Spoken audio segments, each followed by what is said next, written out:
Good evening, everyone. Today is the 20th episode of Season 2 of ABCDE. ABCDE stands for Academia, Business, Consulting, Development, and Entrepreneurship. We have a very special guest today, all the way from Nagaland. On behalf of the team at HR at 8 p.m., I welcome Mr. Niketu Iralu, a true blue Indian, to talk about something we all want to be the change. We draw inspiration from Gandhiji but never had the opportunity of meeting him. Today we have the privilege of listening to Niketuji live. He epitomizes the spirit of be the change you wish to see. Very rarely we find someone who's done it all. Otherwise, we only get to read such stories in books. So Niketuji, thanks for giving us your time to inspire us today. I'm feeling so overwhelmed introducing a great man like you. I was reading one of your articles where you mentioned how the night before a critical event involving 1,000 odd people from 50 tribes, and I hope you describe it in your talk today, you went to bed praying, and I quote, God, tomorrow morning you tell me what I should say and I will follow you. When I woke up and prayed the next morning, the thought came to me. End quote. Well, something similar happened to me last night. I thank God for giving me an opportunity to be the host of an event featuring you. And here I am going to talk less and listen more because I'm inspired by another pearl of wisdom from your article. To be able to listen has been one of the greatest instruments for change in our society. Tonight, we will be enriching ourselves with many more pearls of wisdom from you. Our moderator for today is Avani Vansia.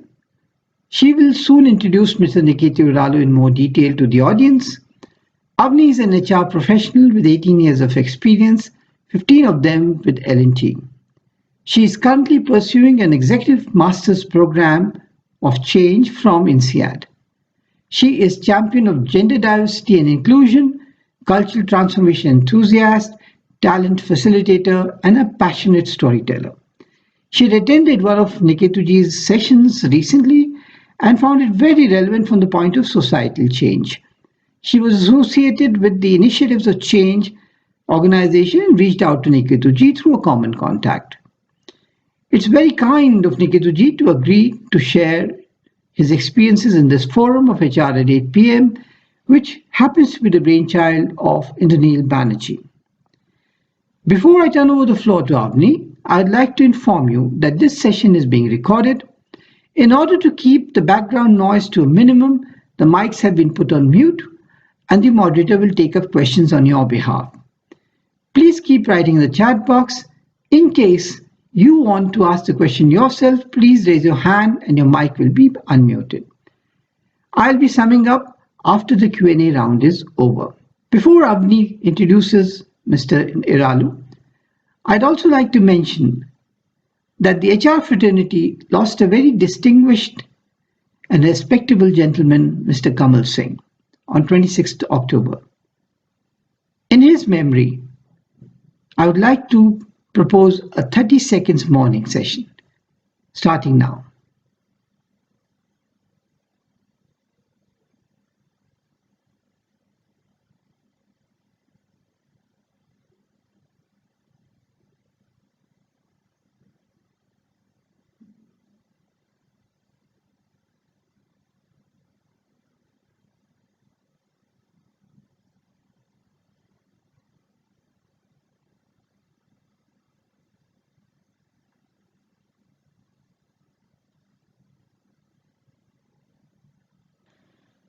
Thank you. Over to you, Avni, to introduce Ms. Niketu Iralu. Thank you very much, sir. It is indeed an honor for all of us to welcome Mr. Niketu Iralu to this session. I think Mr. Bhatnagar has already introduced him to a great extent because this is a gentleman here for whom his work speaks for who he is. But still, I would like to give some more information about him that would help us put things which he's going to talk to us about in perspective. Mr. Niketu was born in 1935 in Nagaland, studied in Nagaland, Guwahati and Madras University. Since 1957 up to today, he is a full-time honorary member in Moral Rearmament, MRA, which is now called Initiatives of Change. For those of you who do not know about this organization, it is a worldwide movement of people in diverse cultures and backgrounds who are committed to the transformation of society through changes in human motives and behavior, starting with their own. This entire concept of starting with self is the most wonderful concept this organization speaks about. And this is one thing which Mr. Niketu has lived through. In 1995, he returned to Northeast India because there was trouble brewing home and there were various issues which he felt were better addressed if he was back home with his own tribe. Uh, there, he continued the program of FIOFC, mainly in the search by tribes and larger communities for healing of divisions to bring out a wider common stability that would make economic development and proper growth possible. For the same number of years, he is a counselor for drug and alcohol addicts. And with Naga Mothers Association and Kripa Foundation, he has also established Mount Gilead Home, the first professionally run center for counseling and rehabilitation of drug and alcohol addicts. He is a well-traveled person. In fact, he has worked in all the states of India except of Jammu and Kashmir and Tripura. He is well traveled across the world. So he has been in North America, South America, various countries of Europe, Asia Pacific, Australia, has worked around those places and met a lot of people in the world. But the basic human being, the spirit of change that he brought in his own self, from being called an outsider in India to establishing himself as a core citizen of the country and bringing out the Nagaland development. So there is a huge amount of work that he has done along with his beautiful wife, Christine. Both of them are now settled in Sechuzuzba near Kohima. So let's listen to his story. He has requested that to start with, he will have his opening statement. There will be some question and answer. So I have two choicest questions from some of the stories that I've heard from him about him through my MRA association as well as otherwise. As well as if there are any questions from the audience, we would take those up. It's going to be a wonderful storytelling session, I can assure you. And I'm sure all of us will go back with a lot of positivity and integrity out of this session. So over to you, Mr. Iralu. Thank you very much, Avani, Vansia, and Mr. Bhatnagar. And you have given such a magnificent introduction, very generous words. I'm glad we could start by remembering your member who passed away recently. I'm sure you will let the family know how much we share their loss. I'll just start by reading out a few points I've written down and then go on to discussions. It is a real privilege for me to be invited by Avani Vansia, our moderator, to participate in this conversation with your group tonight. I'm conscious of the demanding role you play every day to care for the people whose happiness, satisfaction with their own lives, and their growth as human beings will decide what kind of society Indian industry will produce for herself and for the world. The role indeed is demanding, as India has emerged as one of the superpowers of the world, and the world expects so much from India. I think first of all, the facts of our region, comprising the 8 sister states that we are called. I think you know them, but Sikkim, Assam, Arunachal Pradesh, Meghalaya, Manipur, Mizoram, Tripura, and Nagaland. There are estimated 220 ethnic tribes and nationalities. And the Manipur, no, Sikkim, we are related to tribes, as I mentioned at the beginning, and nationalities in Tibet, Myanmar, Bangladesh. Population of our region is said to be 39 million people. That's a 2011 census. And then 56 million people in 2019 census. Something is happening there. Assam has the longest link with with Indian civilization and history, followed by Tripura, Sikkim, Meghalaya, and Manipur.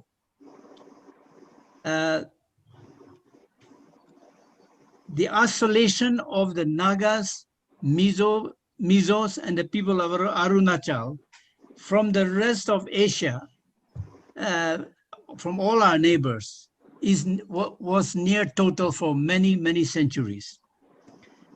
And until the arrival of the British in the early part of the 19th century, we had no connection with anybody. We were just neighbors to one another.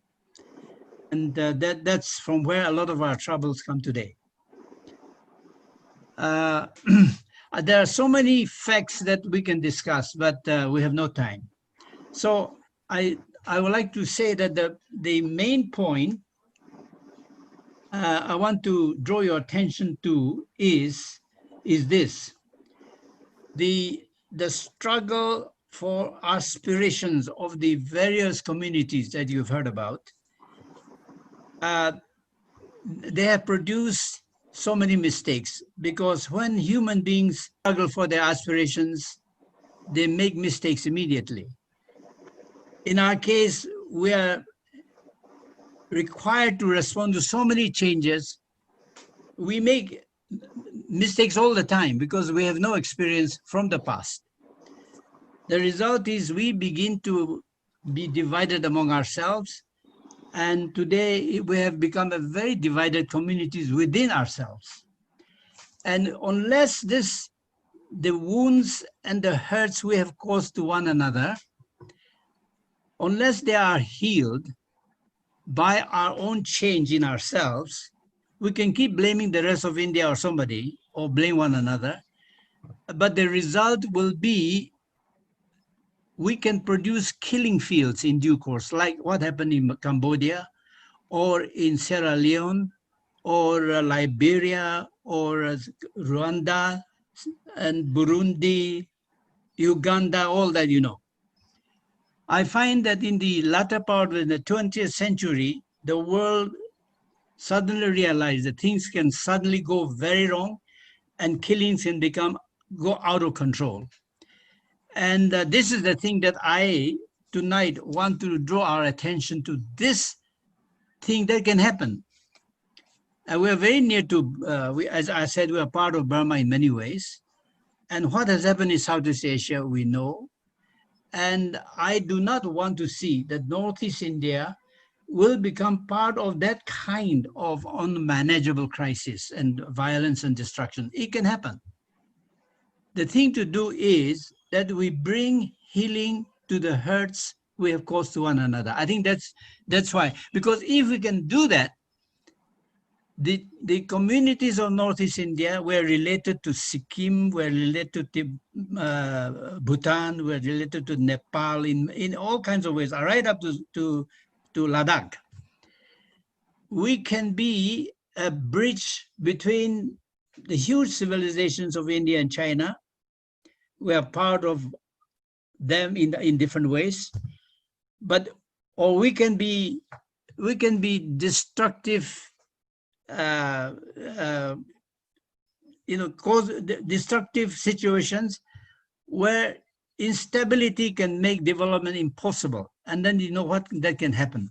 I mean, that is the thing that I want to have as in our minds as we go into our discussion. I went to Madras, as some of us discussed earlier, and I went away at a time in 1955 when some of my closest friends had started to go to the jungle to fight the Naga struggle. My mother's younger brother, Azet Fizo, is regarded as the father of the Naga people, and he was the one who launched the Naga struggle. He was away in Burma from 1935, the year I was born, till 1946 when he returned. He cooperated with Subhash Chandra Bose. And he and his brother went to jail because of that. But they were not hanged by the British because they could not prove that they came to Nagaland when the Japanese invaded Kohima.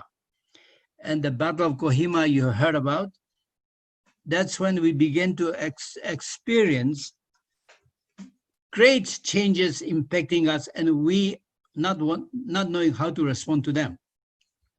Anyway, so when I went to Madras, I was very conscious of the reason why our people are fighting for our aspirations for dignity, for our identity, self-respect and recognition, and so on.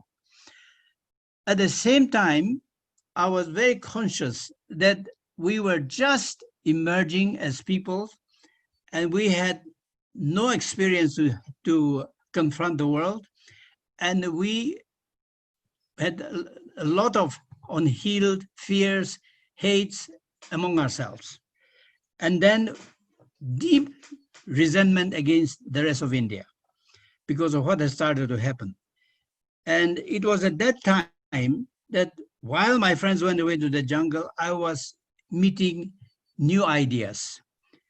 I think two things made an immediate impact on me. First was reading Mahatma Gandhi's My Experiments with Truth. I cried as I read it because I said, here is one Indian whose people I hated, whose lives, whose unselfishness, whose honesty, whose truthfulness thoroughly challenged me. And it was so irresistible. And then soon after that, I met the idea of moral rearmament, now called Initiatives of Change. The idea of moral rearmament, simply as Avani said earlier, is to remake the world, a very big idea, but starting with yourself every day. By accepting the change, that be the change, as it was said earlier by Mr. Bhatnagar, be the change and be committed to that and just keep at it. Because I think that you gradually discover that's the only worthwhile thing to do. And but it means that you change every day, and with that freedom and that experience of liberation, you are able to create new relationships. Hope comes when people are able to trust one another, and possibilities for growth comes. Anyway, that's what I experienced. I think the things that were very important for me were that the still small voice, listen to the still small voice. It tells you immediately where you need to be different. Be part of the problem or be part of the solution. And as I said, the experiment with truth that Gandhiji wrote, I began to see that I was a very ordinary person, but I was an individual who needed to start a change in himself. I wrote a letter to a Nepali family in Kohima because they were richer than my family. The father was a compounder, chemical compounder in the hospital where my father was his boss. But because he had a shop also, they were richer than us. Our family at that time, to 11 children with my parents, we were always short of money. And I said, these are the people from outside. They are the people who are exploiting us. And the thought came to me to say sorry to them and be the change there. And so I wrote a letter to Sher Bahadur Chetri, and I told him about my father, myself, and I said, I have wished destruction for you and your family. I'm sorry, please forgive me.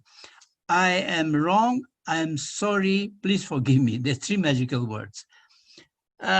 I learned more and more about the power of these small steps. And then I also got completely honest with my father. I wrote a letter from my college. My father was in jail as a political prisoner because his wife's younger brother was Fizo. And my father had just retired as a medical officer of the Assam Medical Service. So he was in great despair and bitterness. I told my father the times I had cheated and the things I was ashamed of in my life, really ashamed of. It was very difficult for me, but again, the still small voice said, this is where you start. You see where others are wrong and you say so many things about the wrongs of others, but this is where you're part of the problem. So when my father read the letter, he wrote back. I was very surprised. He said, dear son, thank you for your courage and honesty with me. After reading your letter, I began to face how you, my children, have felt about the way I have treated your mother. He was referring to the times the mother cried in the kitchen, cried often because father will say very harsh things to her, saying that what has happened to the salary I earned this month? It's all disappeared. And this will make us very angry, very sad, or cry with mother. And we all went to church on Sundays where we sang loudly and did all the things that Christians do. But at home, situation was like that. So my father, when he said, I know how you, my children, feel about the way I've treated your mother, I was so surprised. I said I was telling him where I was wrong, not thinking of anything on his part. But he started to think of where he was wrong in his relation, the way he had treated mother. I was so amazed. I said, maybe I am being shown a roadmap to follow, the path I should follow very seriously. I could not treat it lightly. A very small experiment. And I could not do any mathematics at all. So I cheated once in exams, and in mathematics I got 86%, and my teacher was very surprised, told the whole class. Anyway, that again, was a very small experience. But for me to tell the truth to my mathematics teacher, they were very small experiments. And dealing with my selfishness, because the first thought I got when I was silent and listened to the still small voice, the very first thought which I actually wrote down was, you are a very selfish man. You are jealous of other people because of your selfish nature. And I wrote them down and I shared. And that's how I began to see that a human being, all human beings are important, all are responsible for what should happen in society. But those things began, of course, these initial steps of change in my life did not change Nagaland or India or the world at all. But I experienced where I was fighting the eternal battle between good and evil. And from there, I said, it is being the change you want to see in the world means this. In such little things, they become bigger things as you go along. But if you're clear on these things every day, you begin to find your hope in you is alive, and you pass it on. Others say, if that fellow can be different, there's hope for me. See, hope and trust starts. I think that's the main point I'm trying to make about my initial experience. And that's how I began to see the road I was meant to follow, and I started to work with my friends of Moral Yaman at that time, all over India, as earlier said. And I decided to come back. Another thing I must mention, in Madras at that time, at the public meeting, I apologized to the people of India for my hatred of the rest of the people of the rest of India. Again, that was a very small steps, but for me, a thing like that opened a door to something new in my life. as I discovered later, I became free from my hate and bitterness against others. And it's a long story, but with that, I felt I was ready to come back to Northeast India. And I came back. I started to come back in the 80s. And that's when the first thing I did was working to help establish the first center for rehabilitation center for drug and alcohol addicts with the Naga Mothers Association. And that led on to public involvement with public bodies in Nagaland. And that's how I ended up meeting with all the different underground leaders in Nagaland, in Manipur, in Burma. And I'm committed to this process of getting down to the hurts we have done to one another, and so that we bring healing at that level, and so that trust will be restored, our relationships will be restored. And that's what I am engaged in. I think I'll stop here, and maybe in questions and answer we can go on to other points. Thank you very much. So Niketu, very nice to see you. This is Anil Sachdev. Oh, Are Baba. Rajesh's brother. Yes, Rajesh's My brother. God, I was just talking to your brother the other day. Oh, what a wonderful man he is. And you, I'm glad to see you. Yeah, go ahead. Rajesh is also Oh, there. Rajesh is also there. Okay, that's Rajesh wonderful. is here. Rajesh. In fact, when they knew that you were coming to speak, sir, I think Mr. Anil Sachdev first mentioned that yes, he had worked with you and Rajmohan Gandhi in the MRA, and he also referred that you are a very good friend of Mr. Rajesh Sachdev, and then they decided to join. It's such a pleasure, and I'm sure they can add to the texture of the story which is being shared. But what I see in the chat right now, Rajesh knows all about us, and he still loves us. That's a wonderful thing about him.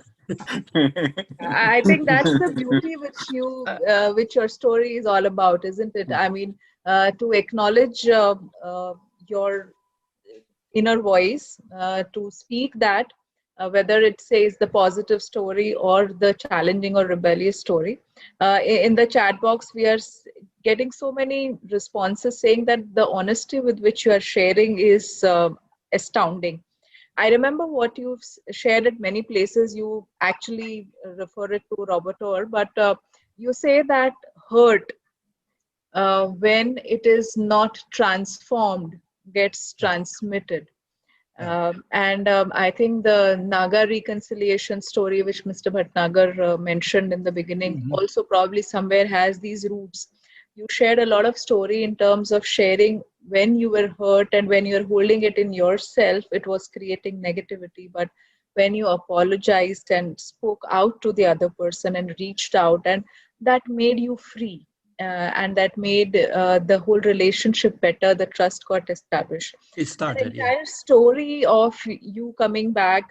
I mean, you are coming from a legacy. Your uncle Fizo was a charismatic leader, and there was a lot of, if I may use the word, burden of that legacy on your shoulders when you had to go enter into that meeting. But you still decided to follow that small, tiny inner voice. So would you like to share that entire story with the audience? Because many of them would not know the story, and I think it is very inspiring for everyone to know. Oh, yes. This was, Rajesh will know about it. It was the formation of the Naga Ho-Ho, means all the Naga tribes became part of Naga Ho-Ho. It's called the Apex Organization to which all Naga tribes belonged. And while it was being formed, about a session in Mokokchung, central Nagaland, it was a time of great violence at that time. And I was asked by the president, who was going to be the president of that session, to be one of the speakers. And he said, we must get the three of you from different parts of Naga homeland to speak to our people because we are in the process of destroying ourselves. And I was afraid because a number of my friends have been killed. And my family said, lie low, don't be so foolish that you should say anything, lie low, don't go there. But I felt that it would be, I would be an insult. I would hurt the president of that tribe who was going to chair the 3-day session. So I decided that I must just see what my reply should be, because my two friends had said that they were not going to come for various reasons. And so I said, tomorrow I must give my reply to the president of the Chakasan tribe. And that night I tried to think what I would say to him, but I found I could not get clarity because of the confusion and fear and all the things I heard from my family members. So I said, God, good night. Tomorrow morning at 5, you'll tell me what I should say. And so next morning I got up. My sister made tea for me at that time. And I sat down. I said, okay, here I am. What is this inner voice going to tell me? The first thought came to me, prepare your speech that you will be ready to give. And then tell this man that you will go with him and you will be led by his decision. If at that conference, on the eve of that conference, report to him, and if he says the situation is too bad, you mustn't speak, sorry, then don't speak. But if he says speak, stand with him. I felt completely at peace. So I got my points ready. And then my fellow tribe leaders said, we will go together with you in a convoy and all that. We went there. And the president of the session, he said, tomorrow you must speak all that you have in mind, because over 1,000 people from all tribes in Nagaland, in Burma, Manipur, Assam, Arunachal, all are here. It is a very critical time. So I stood up to speak. I said that I cannot speak for others, but at least I must speak about my own tribe, my family. And I said that from what I have heard from the NSC and IM leaders, Mr. Muiva and Mr. Isaac Su, from what I've heard from them, Uncle Fizo, they wrote to him 3 letters and waited for 2 years, no reply came to them. Muiva was the General Secretary of the Naga National Council, Fizo was the president. Fizo was in London in exile. And they say that he never replied to them, and therefore they could not continue with that kind of treatment from him. And that's how the split started. And so I said, if it is true that he did not reply to their letter, he was wrong. And I'm sorry, he was wrong. And then on another point, I said he was wrong. 2 or 3 points I said. And at that time, people became very quiet and said, who is this fellow talking about Mr. Fizo like this? So I said to myself, what do I say next? And that thought came to say this. If heaven is what we say, we believe heaven is, I'm sure Mr. Fizo is very, very happy. We are talking about his mistakes this morning. The whole crowd clapped and the meeting opened in a way I never expected. Then the questions and answers went on and on. And I realized that if you really do what you are shown to do by the still small voice, it always challenges you. The other voice tempts you, but the inner voice challenges you. And I found that the whole gathering responded to it, and we began to ask questions that were deep inside us. And after the 3rd day, the conference ended, and we were all going home. On the way, we stopped at a place to have tea and some food. one of the leaders of one of the tribes returning, I think, to Burma. He said, "Uncle, we have attended so many of our Naga conferences, we never tell the truth. And the result is we are losing hope. This time you told the truth, and therefore we are going away with hope." For me, that kind of thing transforms hate, transforms hurts. And how that has to be kept going and going if we're going to prevent violence taking over because of hatred and distrust. I think that's what rather long story I've told. It's a marvelous story, and I've heard this number of times, and every time I hear this story, I get goosebumps. I can tell you that, because I feel that when one individual shares or gets courage to share his or her inner voice, that gives permission sort of to all others to share their inner voice, or at least listen to their inner voice.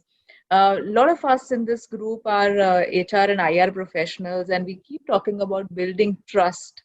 But I think this, what you shared, is the foundation of building trust and building a relationship that has hope for the future, even when you have difference of opinion, but there is still hope for the future. So it's an excellent story. And I want to hear a lot more stories from you, but I have a question from the audience, which I think it's fair for me to ask you. Yeah. So Indranil ji is asking a question that, sir, you have worked in almost all states of the country. Mm-hmm. What do you think is the central philosophy of our country that is keeping us one and unique? If you could share some of your special experiences, that would be extremely useful for us. I think, well, I think India is a nation that has going through processes of change for such a long time. I think the religious roots are very strong that bind people, and the philosophy that has emerged, developed out of the saints and sages, thinkers, all kinds of characters, have brought India together to a very a powerful civilization. But I think also one thing the caste attitudes are still very strong. Caste attitudes very strong, and that's where we feel that the rest of India looks at us and say that whatever history you may have is not important because that you're so small. That kind of attitude we meet. One time, a governor of Assam and Nagaland, a very highly well-known personality, he told me that I think the Nagaland problem will be solved if all the Nagas are just removed to all the cities of India and other parts of India, and they're taken away from their home. And then there will be a solution for Nagaland. And I looked at him and said, my gosh, that's what he thinks. And he's one of the policymakers of India. He makes policy for the government of India. And so we have a sense of our understanding of our own history, which to us is the only thing we have.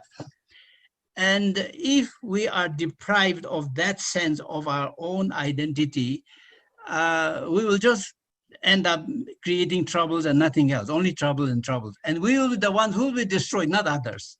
But that will not be good for anybody, not good for us, not good for Northeast India, not good for Burma, not good for India. And therefore, that hurts must be healed, but the initiatives have to be taken by us because we have an understanding of our own history. But we must be worthy of our aspirations. We have become a people who are not worthy of our aspirations right now because we have not dealt with selfishness, greed, dishonesty, corruption. All kinds of things are very, very serious. So we have high aspirations, but we are not worthy of them. Through change in ourselves, we will get the others to listen to us. That is not taking place at the moment.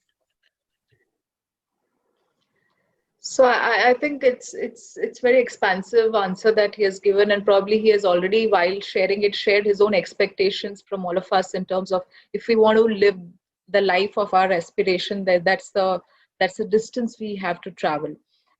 We have a lot of other interesting questions.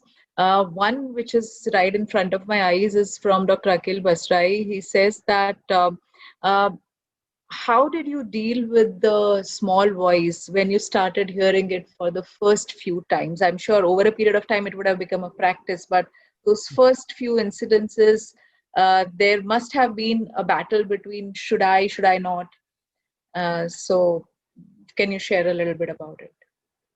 Well, I think I learned from my friends who were associated with me, who were trying to help me also, that any thought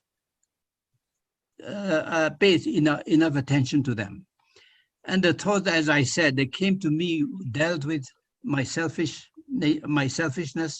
my fears, my hates, things like that, and the shameful things I was doing. And I also reading Mahatma Gandhi's Experiments with Truth, the way he dealt with them, we all know them, how he was honest about something he has stolen and that sort of thing. I realized that I needed to deal with what was real in my life, not talk about other people's problems. But I dealt with this by, as I said, writing a letter to my father, getting honest with my mathematics teacher, apologizing to Sher Bahadur Chetri from Nepal in Kohima. For me, it was a stepping out into the unknown.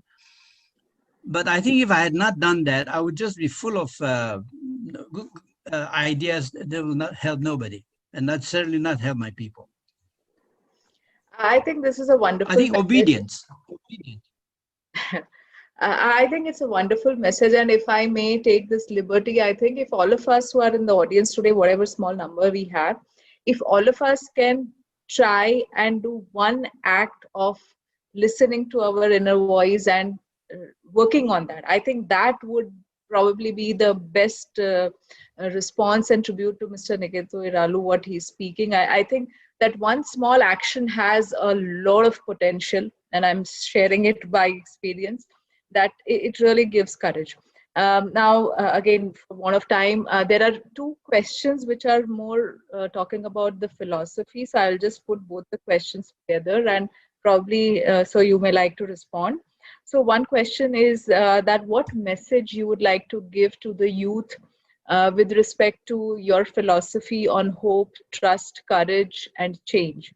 And another question, which is not exactly the same but related, is that if you were to share essence of life in one line, what would that be? Sense of life in one line. I think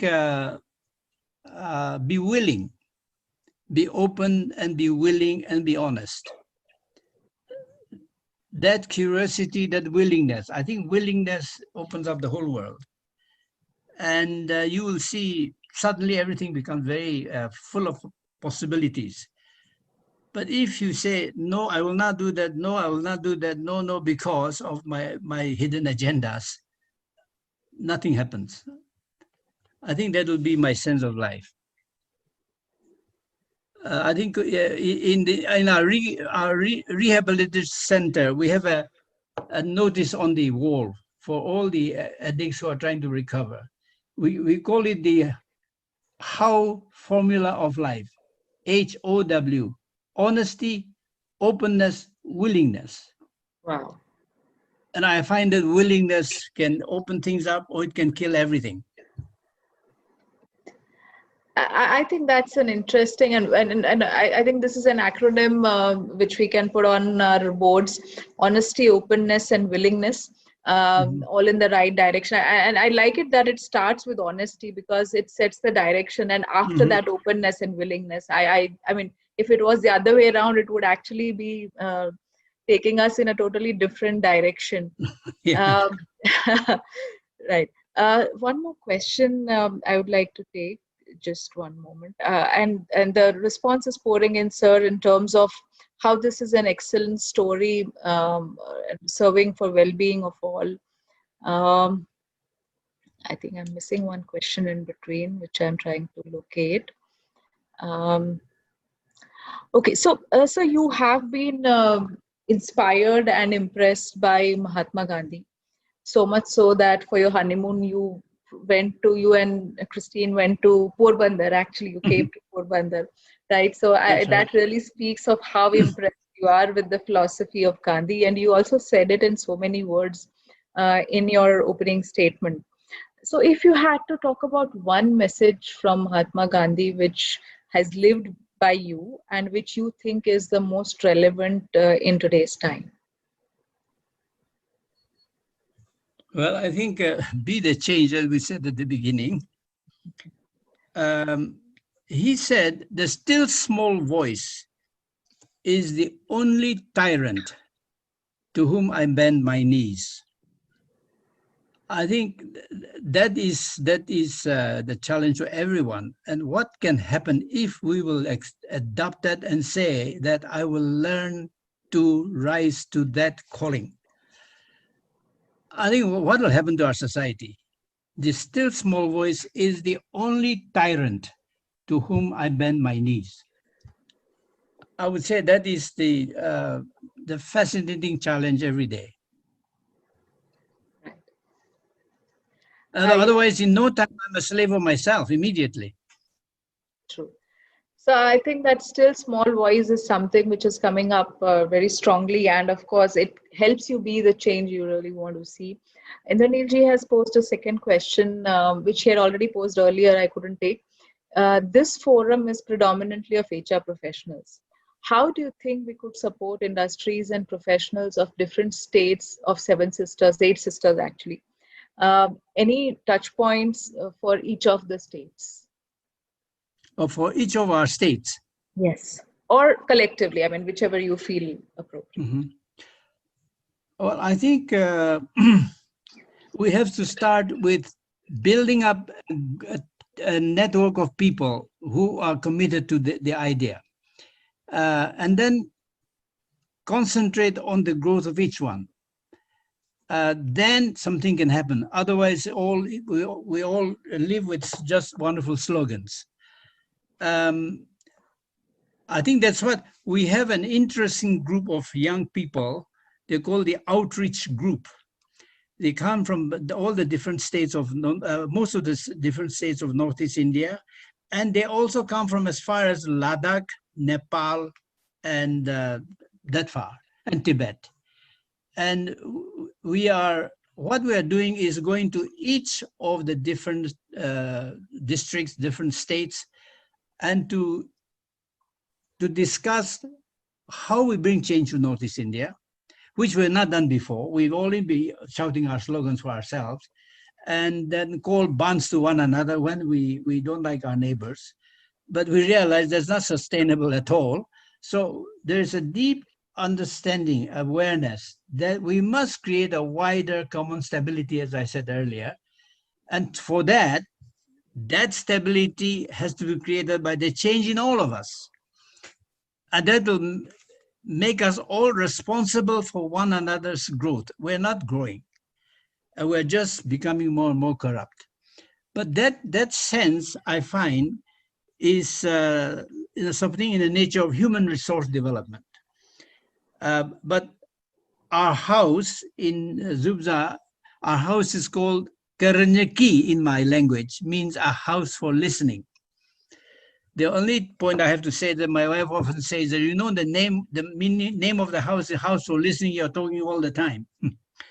So, but these young people, they come, and before the COVID-19 came, they were meeting frequently, sometimes 15 of them staying together here. and creating their message, their deepening their own understanding of life, of issues in the world, Northeast India and the rest of India, and then actually going into the different states, meeting the different tribes, and sharing from what they have started themselves, and then learning from those other people's, wrestling with their problems. And I think that I hope that is linked to your question. That way, I think we will meet this issue of human resource development. But it has to be always something that gives hope because of those who are doing it. Their lives demonstrate what can happen, the potential of what can come out of the changed lives. And it may appear very small, but in no time, the impact goes very wide. And I think the point is the power comes from the fact that people find hope when they started to put things right themselves. And how we help one another to keep, developing our common humanity, our common need, our common aspirations. All aspirations are important that way. And then human beings relate to one another at the level where society can grow properly. I think you made so many points in this answer. I think you talked about acknowledging the unique identity that each one has, connecting with it with the others, and creating a bond such that both feel respect for each other, feel respected by each other, and in the process create hope. And I think one positive move, as you said, can have a far-reaching impact. I think that's a message all of us can take, that can we really create those small wins, small stories of hope that can actually be widespread across. There are some other messages which probably will take offline for offline discussion with you, and I'm sure that will take us the story forward for all of us as a community. I could listen to you forever. In fact, I know you still have many more wonderful stories, but we are really at the end of the time. God bless you, Niketu. Wonderful. God bless you. Thank you, Anil. Thank you, Anil. And to your brother. Thank you. In fact, today in this session, I acknowledge presence of so many of our senior members. We have Dr. T.V. Rao with us. We have Mr. Akhil Basrai. We have Mr. Anil Sachdev. And all these senior leaders who are in their own capacity, they are sort of leaders from whom we have learned, and they have come and joined us and blessed this session. So thank you very much. Sir, I just wanted to hand it over to you, Mr. Bhatnagar. Thank you, Mr. Niketu Iralu. You have really transformed our lives in 1 hour. There are so many pearls of wisdom we can take with us, and each is worth $1 million. So we are already very rich with all the knowledge you have shared with us. How do I summarize something so valuable? Let me make an attempt on what I took away from this session. Your first sentence itself was, we used to keep making mistakes all the time as we didn't have an history to refer to. So you kept making the same mistakes all over again. It opened my eyes on how history is so important to society. Second, healing the hurt caused to another person. How important is that? How you feel the hurt leads to honest conversation to happen. Third, any disruption in the area of 8 sisters can cause a hindrance to the development of India, as the entire region all the way to Ladakh is critical to balance the relationship between India, China and Burma. I hope our policymakers also give due credence to the progress, peace and harmony in these states. Fourth, you had mentioned model rearmament. What an apt name, model rearmament. Your conversation focused on be the change and be at it on a daily basis. One is to rearm oneself on a daily basis on model values. Great, wow. Then this mention of small voice. We tend to forget this very important part of us. We always have the option of finding problems or looking for solutions, but when we hear the inner voice, we will lead to finding the solutions approach. You took a very brave step on hearing your inner voice to apologize on your own mistakes through a letter to your father. Later, you wrote to the Nepali family and apologized for all the violence and bloodshed that had happened in the past. And they forgave you. You must have felt so light on losing the toxic waste which had accumulated within. That is the kind of weight loss we should be aiming for, not the one which is focused on diet, exercise, and all kinds of exotic food. And then you apologized to your maths teacher after you had secured 86% marks through cheating. He too would have forgiven you and felt good that somewhere his teaching triggered the inner voice within you. You mentioned so beautifully that where your hope is live, trust starts. Wow. That's where hope and trust interrelation was experienced by you and shared with us.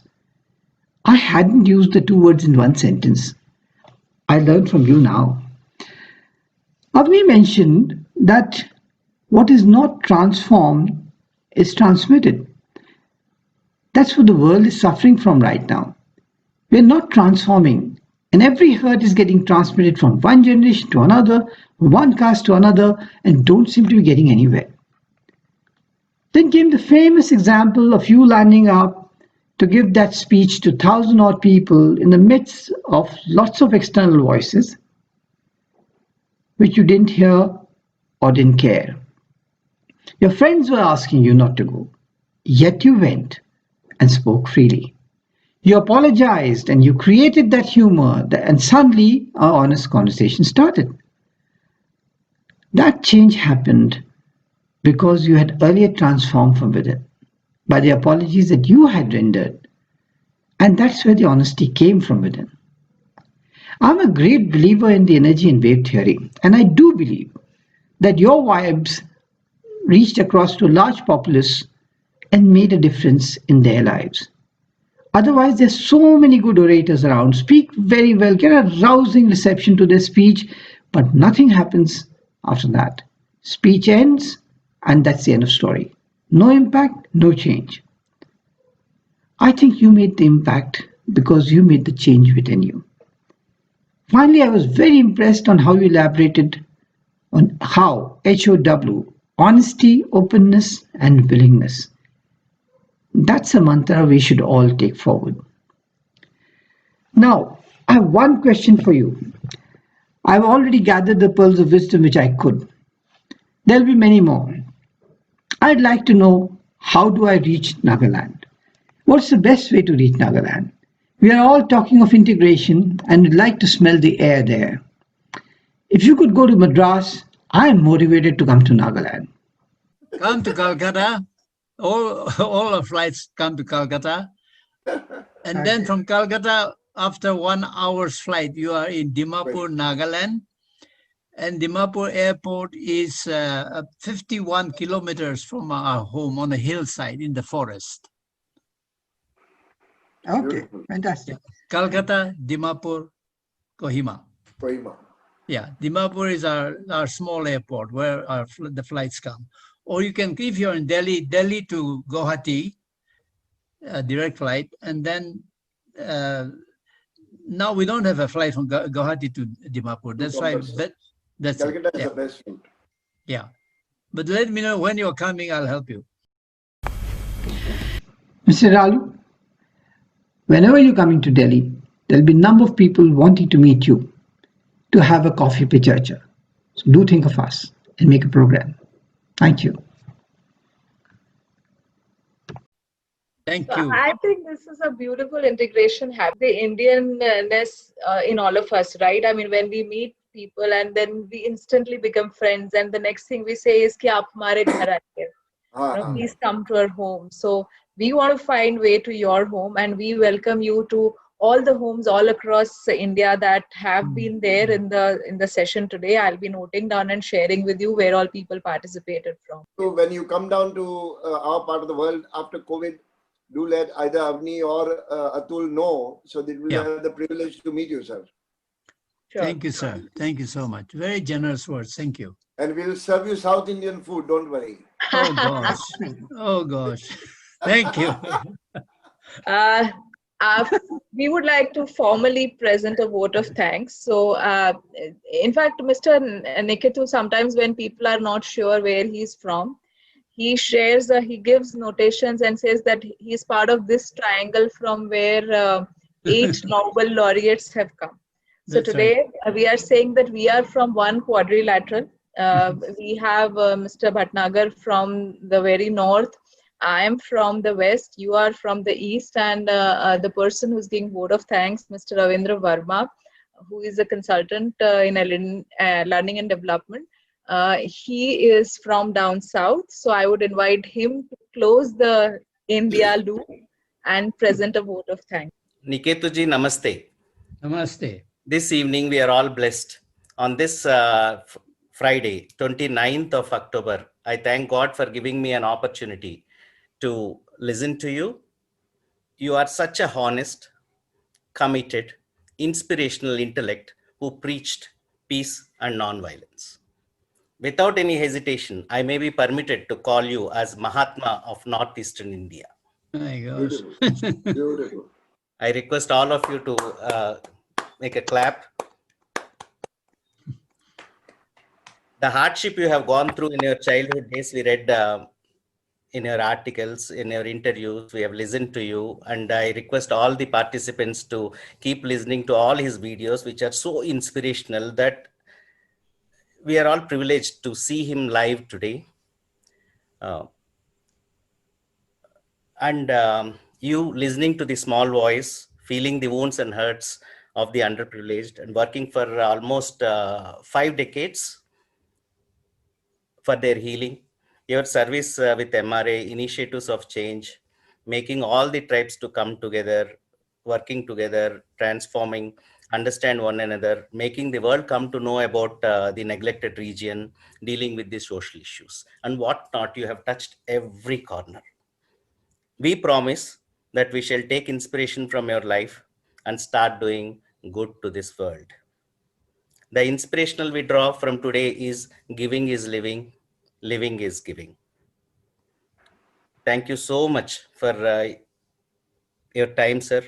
Today, it's not the time well spent, it's the time well invested. It's a lifetime event for all of us. Thanks to Indranil ji, Atul Bhatnagar ji, Avani for moderating this session, and all the senior professionals like, TV Rao Garu, Akwil Busrai Garu, Anil Sachdev Garu, and all the participants across India for participating this session. We are all privileged. And this is the only HR forum, sir, HR at 8 p.m., which has India Connect flavor. We seek your blessings, and we wish yourself, your loved wife, and all your loved ones a happy and healthy life. Keep blessing us, keep inspiring with all your works. We remain. Thank you, sir. Good evening. Very well done. Very well done. Thank you so Thank much. you. Indranil, Thank you. congratulations. Very well done, Verma ji. And Atul, beautiful session. I think you use the right word, that it was a time invested. I wish we had much more time to interact with him. His simplicity, his genuineness is so infectious, sir. I'm not just praising you, Niketu, but I got first involved with MRA when I was in school. When Rajmohan Gandhi and Conrad Hunt, he was a West Indian cricketer in my time, and he was very actively involved. So that is the time I went to Panchgani, I think was the headquarters for MRA, and Still since is. then Yeah. involved. So after all these years, so you have revived that fire in us. You really revived. Thank you all so much. Right. You're Thank very, you so much. the whole day you are working, you come tonight like this. I'm very privileged to have No, this sir. connection with you. Thank you so much. Our privilege, sir. Our privilege. Thank you, Thank sir. you. Wonderful. Thank Thank you you. very Great much. privilege. Yeah. Bye, Okay. everyone. Bye. Thank you. Namaskar. Have a good weekend ahead.